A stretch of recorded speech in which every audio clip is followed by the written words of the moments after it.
Assalamualaikum warahmatullahi wabarakatuh. Alhamdulillah, wassalatu wassalamu ala rasulillahi Muhammadin ibni Abdillah wa ala alihi wa ashabihi wa mawalah, wala hawla wala quwata illa billah. Subhanaka la ilma lana illa ma'allamtana innaka antal alimul hakim. Wa qala Allah ta'ala fa'lam annahu la ilaha illallah fastaghfir li dzambika walil mu'minina wal mu'minat wallahu ya'lamu mutaqallabakum wa maswaakum. Shadaqallahul azim. Amma ba'd. Ma'asyiral muslimin yang dirahmati Allah, sudah kesekian hari kita melaksanakan ibadah puasa. Mudah-mudahan kemampuan kita, kemauan kita, dan juga seluruh rahmat nikmat Allah yang lain ini senantiasa kita syukuri, dengan harapan mudah-mudahan Allah menambah dengan rahmat-rahmat yang lain.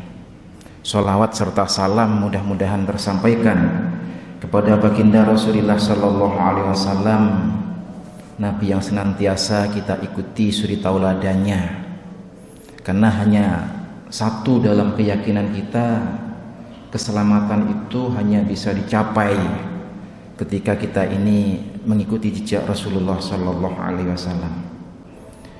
Ma'asyiral muslimin yang dirahmati Allah,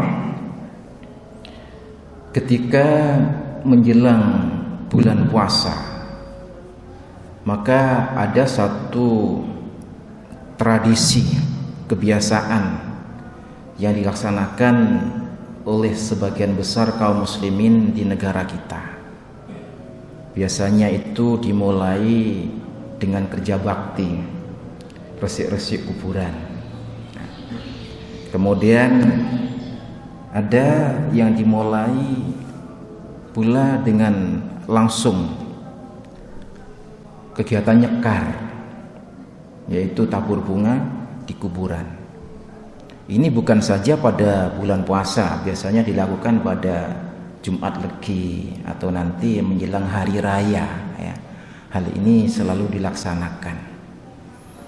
Kalau kita tanya apa tujuan kegiatan kayak ini, sudah barang tentu mereka akan menjawab ini dalam rangka untuk ngirim arwah ya. Jadi kegiatan nyekar ngirim arwah. Nah, ada pula yang punya kegiatan ketika mau jelang puasa itu makan bersama arwah. Nah, itu di Ngada sana. Jadi mereka datang rame-rame makan di kuburan bersama arwah. Tak tahu apa itu namanya ya. Ada kegiatan kayak itu. Nah, tujuan-tujuan yang baik seperti ini, itu namanya kebaikan, kadang-kadang belum tentu itu adalah benar ya. Sehingga kita harus mengetahui mana kebenaran dan mana yang tidak benar, dan juga kita tidak menyalahkan secara keseluruhannya. Ma'asyiral muslimin yang dirahmati Allah, maka untuk kegiatan seperti ini, karena itu menghormati orang-orang yang sudah meninggal dunia, ini memang ada ajaran-ajaran dari Rasulullah Sallallahu Alaihi Wasallam. Sehingga Rasulullah dulu pernah melarang orang-orang untuk ziarah kubur ya. Kata Rasulullah, kuntu nahaitukum ziyaratal qabri fazuruha fa innaha tudkirul mauta au tudkirul akhirata. Saya dulu pernah melarang kalian untuk ziarah kubur. Sekarang berziarah, karena itu bisa mengingatkan kematian ataupun mengingatkan akhirat. Jadi ini tujuan ziarah kubur itu bukan tidak ada tujuan mengingatkan kematian atau mengingatkan dunia di masa depan nanti, yakni alam akhirat. Nah, sehingga kalau kita datang ke kuburan itu ada dua hal. yang harus kita laksanakan di dalam hati kita. Yang pertama adalah mendoakan orang-orang yang ada di dalam kubur. Yang kedua, mengingatkan kepada kita bahwa kita nanti akan seperti itu, bahwa perjalanan kita nanti akan panjang, yaitu sampai ke alam akhirat, bukan alam kubur tok, tapi alam akhirat. Nah, ma'asyiral muslimin yang dirahmati Allah, karena ini sudah merupakan satu nas yang diperbolehkan oleh Rasulullah Shallallahu Alaihi Wasallam, maka di sini apa yang kita lakukan harus mengikuti tata cara Rasulullah Shallallahu Alaihi Wasallam. Yang pertama yaitu mendoakan siapa yang ada di dalam kubur. Nanti kita bedakan ya. Kalau doa itu tadi dalam ayat yang saya baca, fa'lam annahu la ilaha illallah, ketahuilah bahwa sesungguhnya dia tiada Tuhan selain Allah. Fastaghfir li dzambika walil mu'minina wal mu'minat, maka mohon ampunlah untuk Tuhanmu dan untuk dosa-dosa kaum yang beriman laki-laki maupun kaum yang beriman perempuan. Wallahu ya'lamu mutaqallabakum wa maswakum. Allah mengetahui tempat-tempat kerja kamu ataupun bolak-balik kamu dan tempat diam kamu. Jadi jelas Quran memerintahkan untuk memohonkan ampun bagi orang-orang mukmin dan orang-orang mukmin laki-laki dan orang-orang mukmin perempuan. Ma'asyiral muslimin, apakah ini berlaku untuk orang hidup saja atau orang yang sudah meninggal dunia?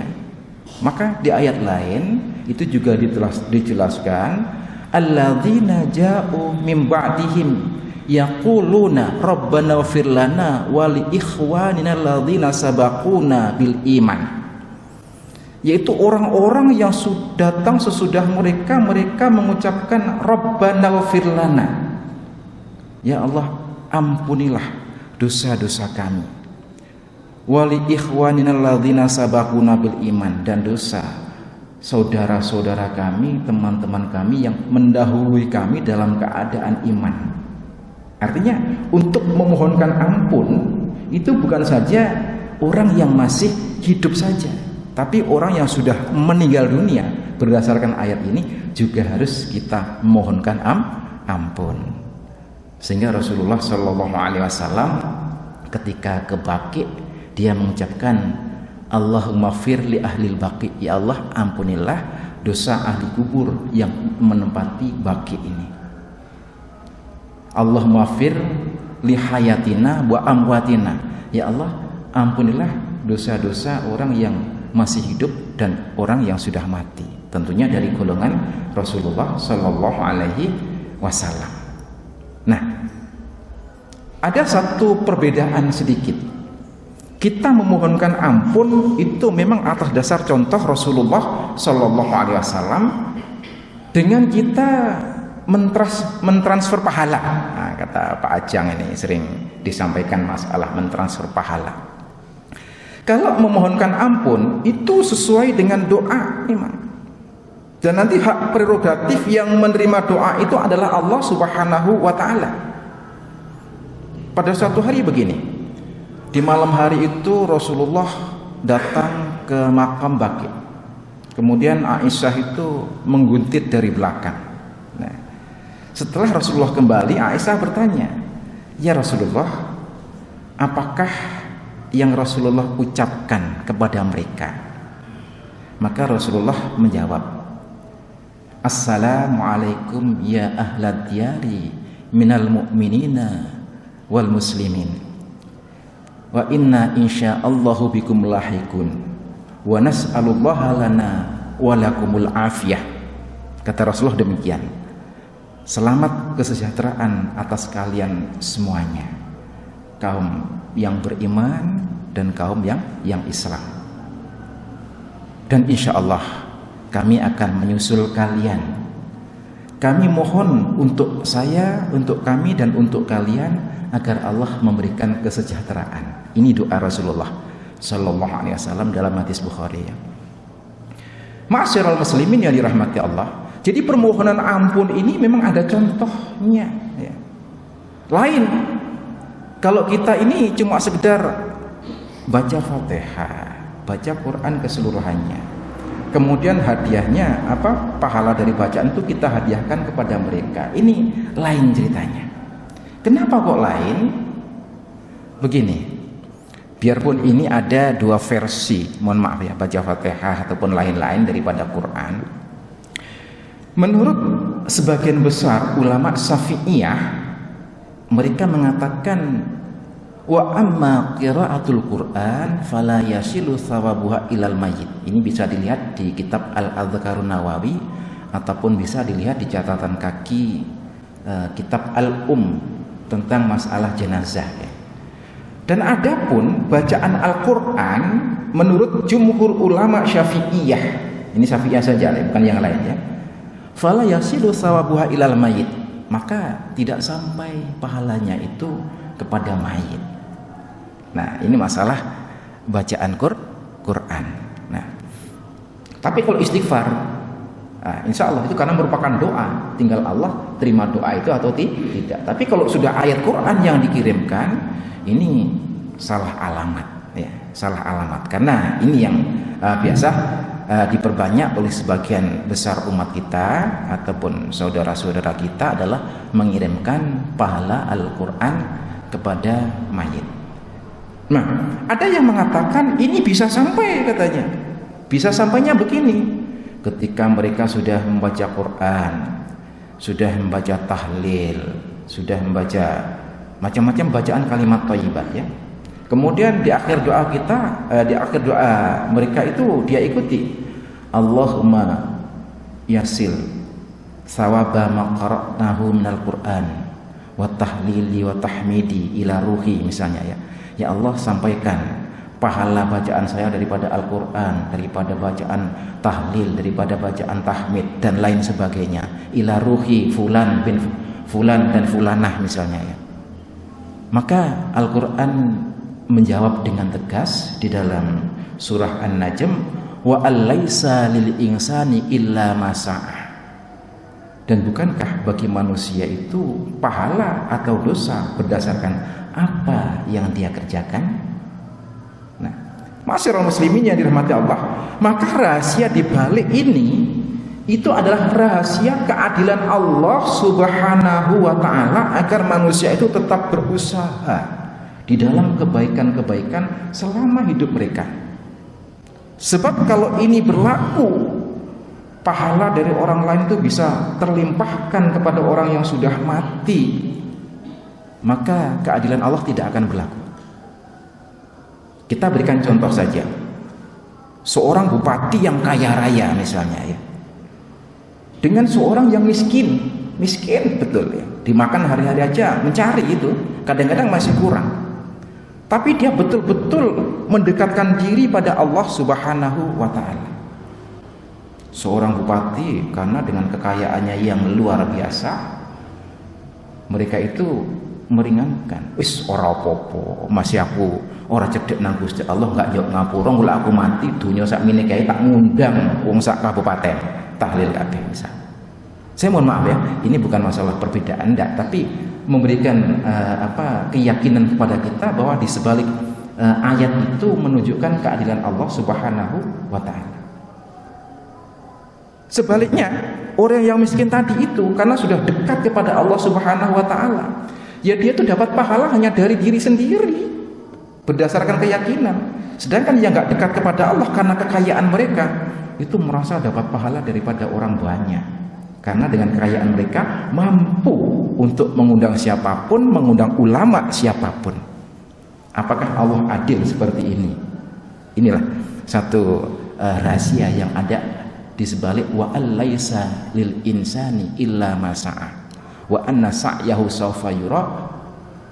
Sesungguhnya bagi manusia itu hanya dosa ataupun pahala yang dia kerjakan, dia usahakan, dan usahanya itu akan diperlihatkan ya. Faman ya'mal misqala dzarratin khairan yarah, faman ya'mal misqala dzarratin syarran yarah. Nah, ini yang pertama itu ya. Yang kedua kalinya, Maka di dalam kegiatan-kegiatan menghormati ahli kubur itu sering ada kata-kata yang disebut dengan nyekar. Dalam bahasa kita itu tabur bunga. Mereka berkeyakinan dengan menabur bunga ini dosa-dosa mereka diringankan. Ini ya, karena saya pernah mengikuti satu diskusi ilmiah, kok kebetulan isinya hanya masalah ini gitu ya. Hanya masalah ini, sehingga banyak yang harus saya tanyakan. Masyiral muslimin yang dirahmati Allah, kegiatan nyekar seperti ini sebenarnya mencontoh daripada hadis Rasulullah Sallallahu Alaihi Wasallam. Pada suatu hari Rasulullah itu melewat di salah satu kebun yang ada kuburnya, yang ada kuburnya di antara Makkah ataupun Madinah. Kemudian dengan salah seorang sahabat, Rasulullah lewat di dua makam, ada dua kubur dia lewati. Rasulullah tahu ini kubur sedang disiksa di dalamnya. Kemudian di sebelahnya ini juga disiksa. Sahabat bertanya, disiksa karena apa ya Rasulullah? Ya Rasulullah, bukan disiksa karena dosa besar. Dia itu disiksa karena dosa kecil. Dia itu kalau lagi baul itu kencing, nggak pernah istinja, ya, nggak tahu cewek. Yang satu itu an-namimah, orang yang suka adu-adu. Kayak saya kira ini internet atau di sosial media kayak ini adu-adu. Ku siksa kubur teko kok. Maka Rasulullah langsung mengambil pelepah kurma. Pelepah kurma itu banyak orang yang nggak tahu. Misalnya ada daun kurma, kelopokku bongkok, diketok, jrek, kemudian dibelah menjadi dua oleh Rasulullah. Yang satu belah ditancapkan pada kuburan yang satu, yang belahan yang lain ditancapkan pada kuburan yang lain. Seraya Rasulullah berdoa, semoga Allah meringankan beban siksa berdua ini selama pelepah kurma ini belum kering. Itu doa Rasulullah. Nah, maka dari sinilah banyak orang meniru, karena di sini nggak ada pelepah kurma, diganti dengan bunga, dengan harapan orang-orang yang dalam kubur tadi itu diringankan siksanya. Tapi mereka tidak memahami ada satu perbedaan. Rasulullah itu melakukan seperti itu karena Rasulullah diberitahu oleh Allah. Seorang nabi, seorang rasul, salah satu daripada tanda-tanda dan cirinya adalah mengetahui yang gaib, biarpun itu dalam kubur. Itu kalau diizini oleh Allah Subhanahu wa taala. Di dalam surah Jin kata Allah, "Alimul ghaibi wasyahadati fala yudhiru ala ghaibihi illa liman irtada min rasulin fa innahu yasluku min baini yadayhi wa min khalfihi rasyada." Dialah yang mengetahui yang gaib dan yang nampak, dan tidak diberikan pengetahuan ini kepada siapapun kecuali kepada rasul-rasul yang dikehendaki. Karena apa? Rasul yang dikehendaki itu tahu di depan dia ada malaikat penjaga, di belakang dia ada malaikat penjaga, maka dia yang memberitahu atas izin Allah Subhanahu wa taala. Langsung aja dibuka tabir dan singkapnya, langsung tahu. Sehingga Rasulullah tahu di dalam kubur sedang disiksa. Nah, perbedaannya antara yang kita lakukan, orang kita itu nggak tahu dalam kubur itu disiksa atau tidak, kok moro-moro memberi bunga. Maka di sini adalah perbedaannya. Sehingga siapapun yang pernah ke makam Baqi atau nggak pernah, dilihat aja ya, semua makam yang ada di sana itu nggak pernah ada sisa-sisa pelepah kurma, itu nggak ada. Kalau itu sunnah untuk semua manusia, justru orang sana yang lebih tahu dulu. Setiap malam Jumat atau yang lain ngirim ke kubur mesti akan meletakkan pelepah kurma. Karena apa? Itu sunnah yang khusus untuk Rasul Sallallahu Alaihi Wasallam, karena Rasul itu mengetahuinya atas dasar diperlihatkan oleh Allah Subhanahu wa taala. Ma'asyiral muslimin yang dirahmati Allah, sebenarnya etika-etika yang ada di dalam ziarah kubur ini banyak ya. Maka diantaranya adalah jangan kita itu duduk di atas kubur ya, jangan berjalan ataupun melangkah di atas kubur. Dalam hadis dari Abu Hurairah radhiyallahu anhu diceritakan bara api, seandainya bara api itu diduduki kemudian membakar baju dan kulitnya, itu lebih baik daripada duduk di atas kubur. Artinya apa? Ini adalah satu larangan yang kuat. Nah, ini adalah larangan daripada Rasulullah Shallallahu Alaihi Wasallam. Tujuannya apa sih sebenarnya? Kita itu menghormat, ya. Jadi manusia itu hidup ataupun mati sebagai makhluk Allah telah ditentukan di dalam Al-Quran surah Al-Isra ayat 70, walaqad karamna bani Adam. Kami ini memuliakan anak Adam, sehingga hidup harus kita muliakan, mati harus kita muliakan, apalagi sesama muslim, sesama beriman. Insyaallah, ma'asyiral muslimin yang dirahmati Allah, barangkali ini yang dapat saya sampaikan. Saya mohon maaf. Billahi taufik wal hidayah. Wassalamualaikum warahmatullahi wabarakatuh.